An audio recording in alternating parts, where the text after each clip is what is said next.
Welcome back, everybody. It has been a terrific nonprofit power week, hasn't it? Absolutely. Ellie Hume is with us today. She's a regional director of Your Part-Time Controller, one of the true gurus that I go to when I have a question.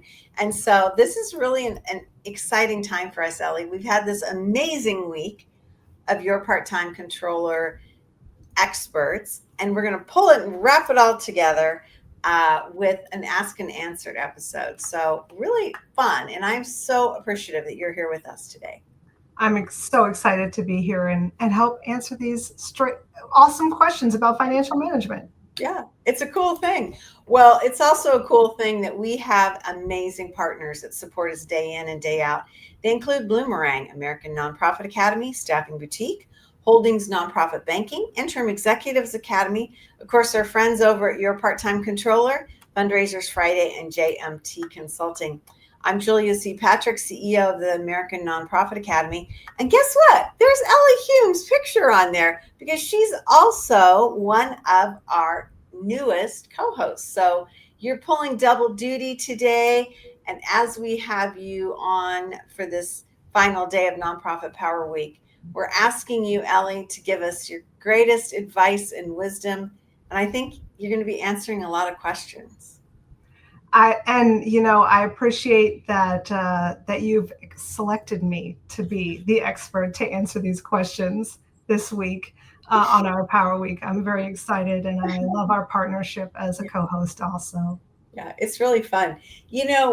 Before we get into all these questions, talk to us a little bit about your part-time controller. And I don't know if everyone realizes the expansive part of your service to the nonprofit community. It's pretty robust, isn't it? It is very robust, actually. And your part-time controller is more than just a fractional controller. We often think about the way that we could adjust the C in your part-time controller. It could be your part-time CFO, your part-time controller, your part-time consultant. All of the things that you need as a strategic partner in running your financial business of the nonprofit sector. And so we really do everything from transactional accounting all the way up to being your strategic advisor and CFO. I think it's an absolute telling thing, and YPTC is not the only ones, but you're seeing these old line accounting firms. We used to call them back in the day the Big Eight. I mean, things like that. The Big Four.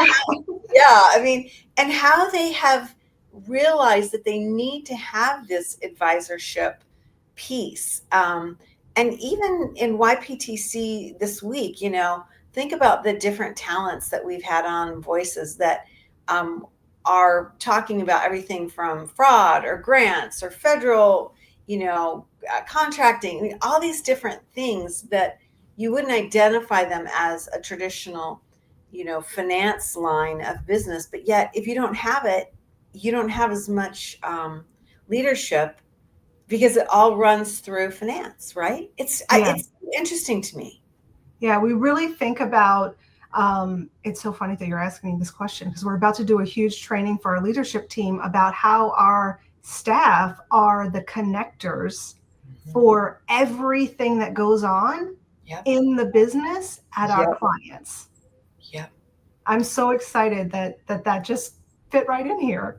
Well, and we need to get on with the show, but I truly believe that. And what I see is that, and we've talked about this offline and online with you, Ellie, there's a lot of fear with the financial team, right? With not the financial team doesn't have fear, but I think the outside teams, marketing, development, anybody in the C-suite, and they're afraid to ask questions. They're almost afraid to engage. And so there's this separation. Yeah. Not good. Much too often we really see that all the departments in an organization are very siloed. Yes. And they only keep to themselves. They're like, oh, I don't really want to interact with finance very much. But finance is literally the thread that draws every piece of the organization together, because without it, nothing works, right? Right. And we need more people in the finance functions to realize that, hey, I got to get out there and be with them, with everybody else. I got to talk to them. I got to understand what they're doing, because that has an impact on the way that we analyze the data to help make better business decisions for the business if we know what's going on. Right. And you can't know what's going on as a financial person within the organization if you're not talking to everybody else. Right. Well, that's a great way to start off and kind of launch our first question, because I really appreciate that you painted that picture. And as part of that unfamiliarity, we have three different titles. And I don't think that we always understand what they mean. So we're talking about a controller, a comptroller, which you don't see that as much anymore. I'm No. dating myself. And then CFO. So could you kind of help us to understand, is there a difference? What should we be thinking about when we see these titles? Yeah. So many people do actually combine the titles and cross over the functionality of these um, roles and responsibilities, but they can be defined separately. And I would like you to know that I used my AI assistant to help me Woohoo! define these, called Copilot, Microsoft Copilot, because the way that YPTC thinks about the controller and CFO is that it can really be such a flexible functionality. So it was very helpful for me to even kind of look at the day-to-day definitions of separating the two. So a controller is your day-to-day operational accounting leader. They Okay. are ensuring that all the transactions are recorded properly, and that the books and records are closed and reported on a regular basis. So they're preparing the financial statements, they're doing all the reconciliations, they are ensuring compliance with generally acceptable accounting principles, GAAP. Yeah. Hopefully people know what GAAP is. But they're also ensuring that there's proper internal controls. So I know you met with my colleague Jen Vlazy about fraud and all of those things. And controllers are responsible to ensure that internal controls are in place and that they're being followed so fraud can't happen. And then I think another very key role is that they are ensuring that everything is ready, and they're the liaison with the auditors for Gotcha. the audit and tax compliance.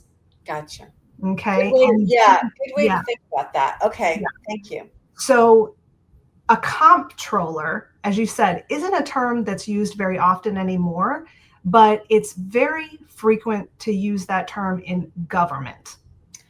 Okay. Governmental entities use that term more frequently than nonprofits or other for-profit groups, but it's basically the same as a controller. It's just the term that governments choose to use for it.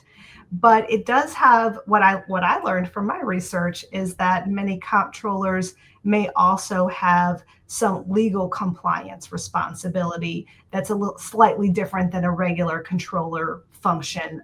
Yes, they have those functions as a controller, but they might also have some legal compliance obligations in terms of being a comptroller. So hence the government connection. Yes. I mean, that makes sense if you're thinking about so much of that financial, you know, warp and weft, if you will, is different when you're dealing with the federal government. Well, any government, but Yeah. Any especially, government. yeah, especially, okay, interesting. Okay, and then the CFO. So the CFO is basically that strategic advisor and partner with the CEO and the executive team of the organization. And they really focus more on strategy and Okay, forecasting and the planning for the future, and really kind of taking the mission and ensuring that the operations and the business decisions of the organization align with the goals of the organization. And so their expertise can often expand upon not just financial management and accounting, but business strategy and leadership skills. So, but they can be interchangeable as well. Many CFOs also do the controllership work, and many of them are accountants, and many of them are not accountants. Okay, well, we'll get into that in a little bit. I really appreciate you helping us kind of level set what some of these roles and responsibilities are, because as we started our conversation, it's not just managing the checkbook anymore. It's really understanding everything that's orbiting around, the team, and all the different teams, right? So fascinating to kind of get us figured out who and what we're talking about. So here's another question. I mentioned this in the green room. This was actually asked me. I get asked this actually more than you would realize. This was asked during a board retreat we were doing just a couple weekends ago. And the question was, since the IRS 990s are filled annually or filed, filled and filed, how often should board members sign those COI policies? And let's start off with what a COI policy is. Okay. And then have you navigate from there. You got it. So COI is conflict of interest. Okay. And nonprofits and most boards, I would think they should not have a conflict either, but it's ensuring that there is no personal conflict in decision making when it comes to board members, because they're intended to be independent and a little bit outside of the realm of like really digging into the internal aspects of the business so that they can help make clear management decisions and guidance for the organization. So this would be, if in the for-profit world, let's say you worked at one organization and you owned stock of another related entity, that would be like a conflict of interest that you would want to disclose. In the nonprofit space, sometimes board members are also, let's say, the executive director of an organization that receives grant funds from that nonprofit. That's okay as long as it's disclosed as a conflict of interest. And then they would excuse themselves from any decision making that was related to that conflict. So that's why those have to be updated regularly. And so, yes, they should have an annual time period where they have every board member fill out this conflict of interest form. It's usually a form that you fill out and say you have this conflict or that conflict, or related people on the board is also a conflict of interest. Yes. So be thinking about, like, are you related to somebody that works at the organization? Are family members with another board member? Those are the kinds of things that have to be disclosed in a conflict of interest policy as well. And you and I were talking about whether does this need to be done at the end of the year? What's the right time of the year to do this? It really doesn't matter the time of the year as long as it's consistent and everybody does it during that same time period.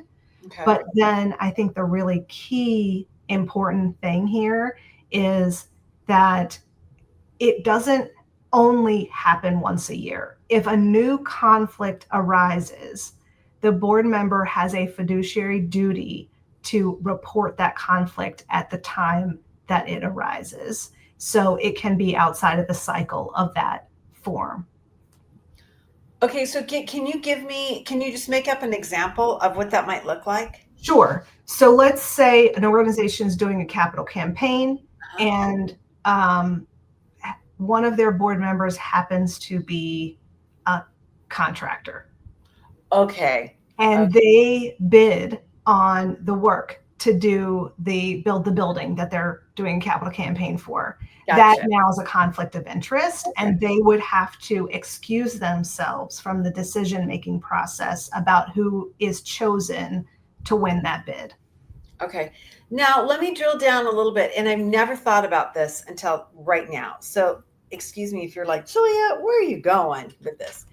If you're a major donor to that organization, and I would call you a philanthropic investor or whatever you want to say, would that ever be a conflict of interest?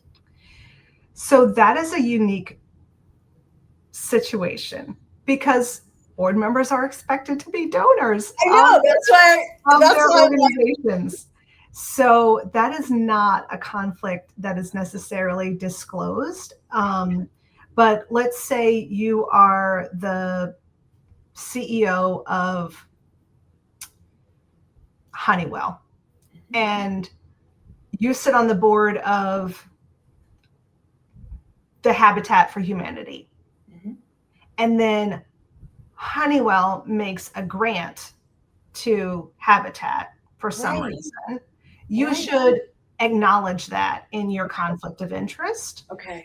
Because you're employed by Honeywell and you have sway within the nonprofit as a board member. So that, I think that should absolutely be disclosed when there's major, donations like that. And that's just part of the normal course of activity. You can download examples of conflict of interest forms, and it really guides you on what are the types of things that you need to disclose. But I think the key takeaway for this one is that it's not just once a year. Yes, that's the minimum. You must do it once a year. But if new conflicts arise, you should update your conflict of interest form when those happen.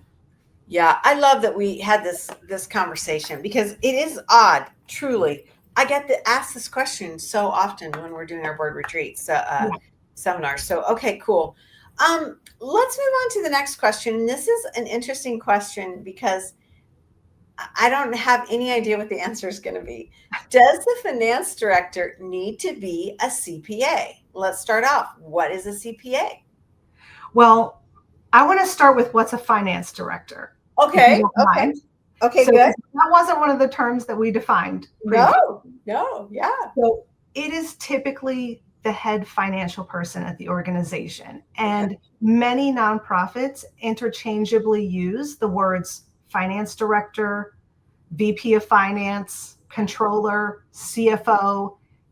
They're all basically the same thing. And so now define CPA, a certified public accountant. This is someone who has great accounting knowledge through school training and then went through a very rigorous exam process and became a certified public accountant. In order to also receive your CPA license, you have to have a certain amount of experience in accounting field under the guidance of another CPA. Okay. So, however, you do not have to be a CPA to hold any of the jobs that we talked about. You do not have to be a CPA to be a finance director, a controller, a CFO. You truly just need great accounting skills and a strategic mindset to help the organization use that financial information that you're able to produce to make good business decisions. You don't have to be a CPA in order to hold any of these positions. Before we go on to our next question, again, another thought just popped into my head. When you're out there looking, let's say you're working with funders or possibly large philanthropic investors or partners, is it important to have those three letters attached to your talent's name? I mean, does that elevate your credibility, or do you feel like it's a nice to have but not a need to have? It is absolutely nice to have. It's not a need to have. Okay. And there are actually other designations that are equally as good. We have people who have master's degrees in accounting. Yeah. We have certified management accountants. You might see the designation CMA. And those folks, CPAs are typically trained to be that external view, the auditor, the tax advisor, that type of person. Yeah. As CMA is like the internal management accountant. And they know a lot more about running the business often than a traditional outside external CPA. So letters can mean different things to different people. It depends on how much weight you want to put into it.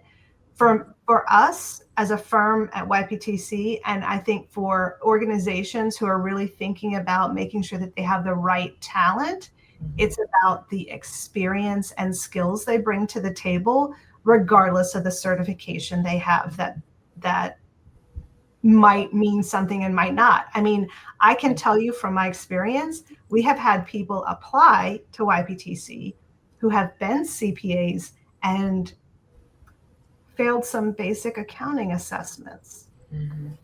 Well, that's pretty crazy. Yeah. But I mean, I guess that's why we're having this discussion, because it's such again, it kind of wraps into that mystery of what does, the finance team look like and what do they do? And so I think that's why it was really good to have this discussion to kind of understand that there are professional designations and certifications. What do those look like in relationship to what people are doing, right? Right. So, but you can have a ton of experience that's very relevant without ever having gone through the process of getting a certification related to it. Right. It's fascinating. Well, let's talk about this same concept and move to the fractional CFO, because we're seeing a lot of that title. I mean, fractional marketing, fractional this, fractional HR, fractional that. It just seems like this is a new way to look at our teams. It's kind of bubbling up, probably from a work remotely basis of how things have shifted and aging population. There are a lot of demographics behind this.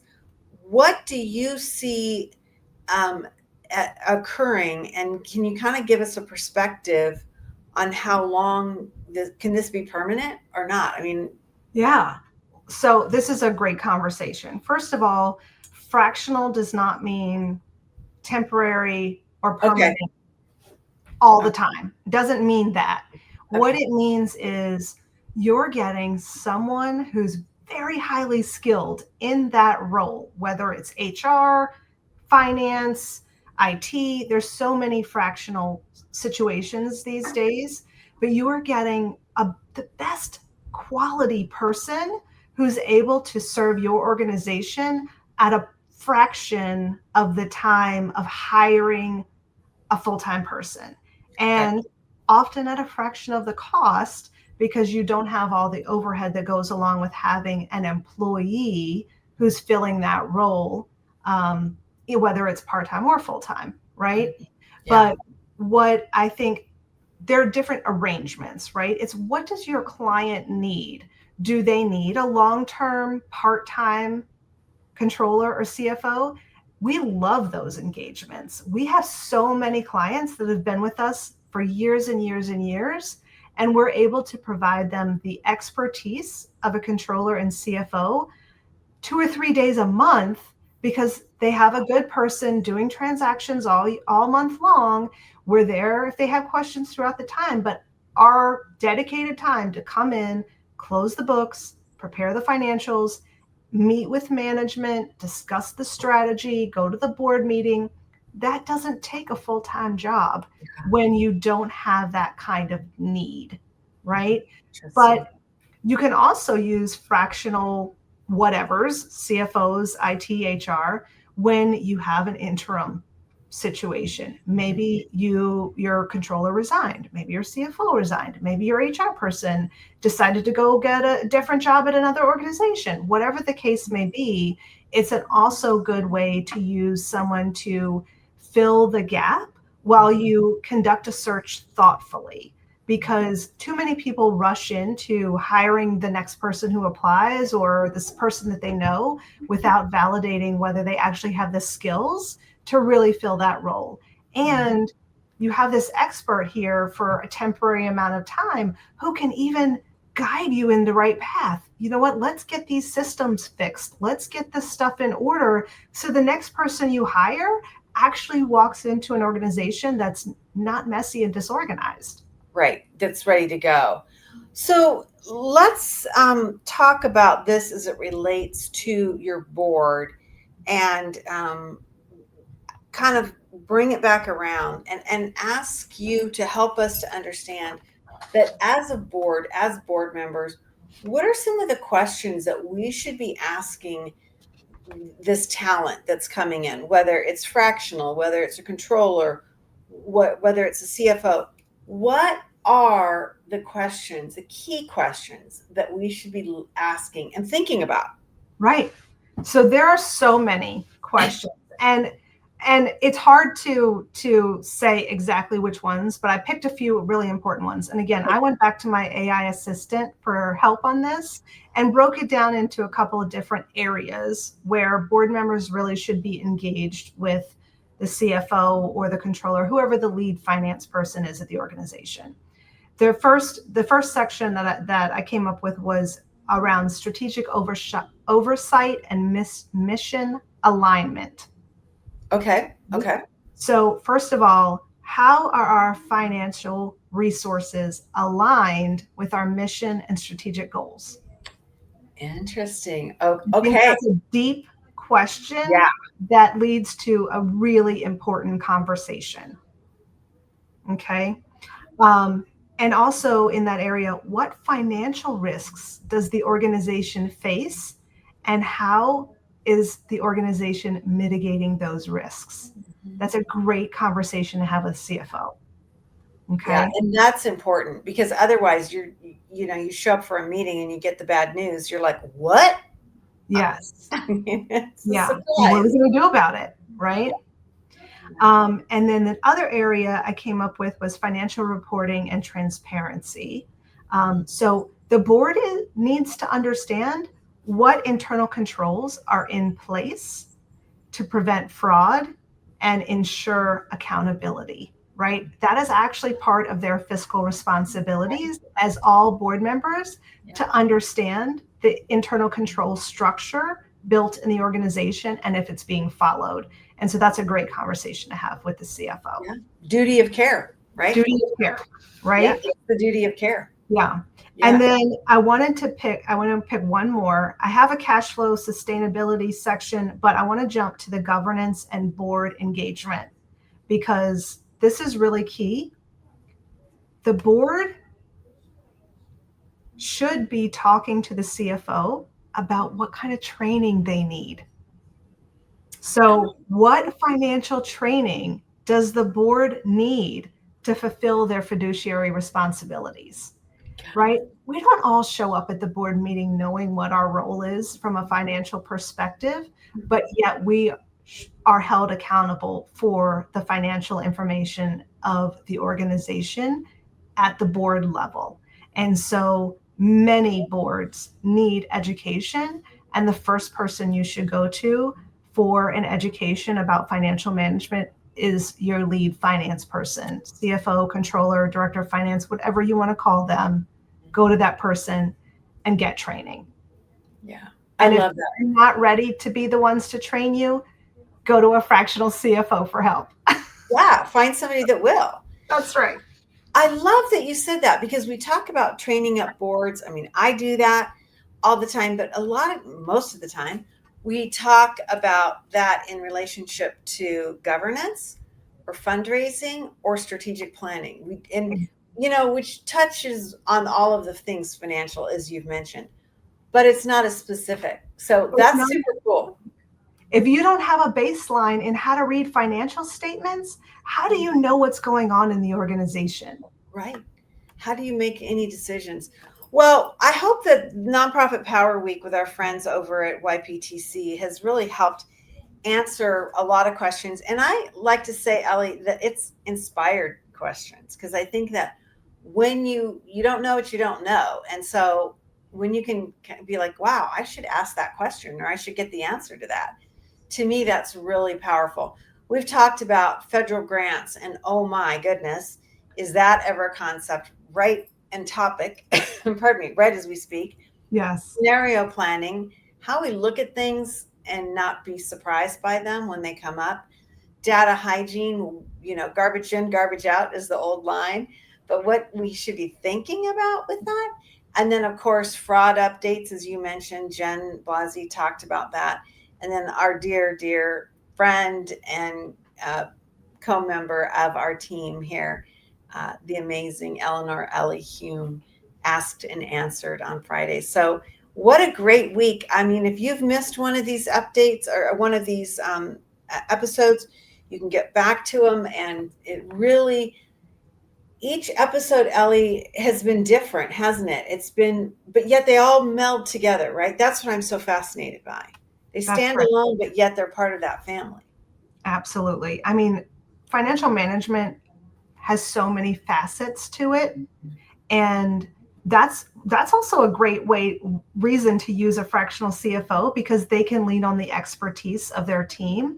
And at YPTC we have 800 amazing financial experts that help nearly 2,000 clients every single day meet their needs and mission through better financial information and better decision making.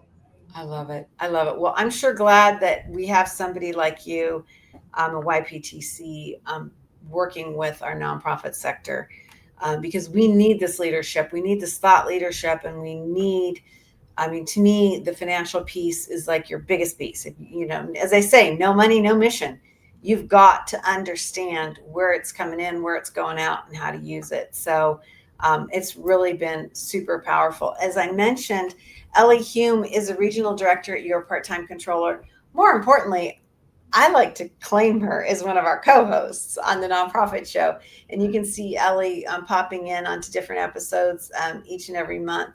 And she always has great comments, great questions, and just a terrific mind for our viewers and listeners of the nonprofit show. What an exciting week. I have learned so much. I've been really inspired. And I know that our viewers and listeners have been inspired too. We are inspired daily by our presenting sponsors, and they include Bloomerang, American Nonprofit Academy, Staffing Boutique, Holdings Nonprofit Banking, Interim Executives Academy, of course, our dear friends over at Your Part-Time Controller, Fundraisers Friday, and JMT Consulting. These are the folks that are with us day in and day out. And as I mentioned, and I have mentioned throughout the week, we only do Nonprofit Power Week a few times a year. It's a really special thing. And so this has been a great partnership with YPTC, so that we get a whole canvas kind of painted on in different places to talk about these really important issues. So Ellie, thank you so much. Thank you so much, Julia. I always enjoy our conversations, and I hope everybody learned a little bit of something new this week from our team. I think so. I learned a lot of new, and I learned a lot of new today with you at Ask and Answered. So I'm like really pumped up. So this is super cool.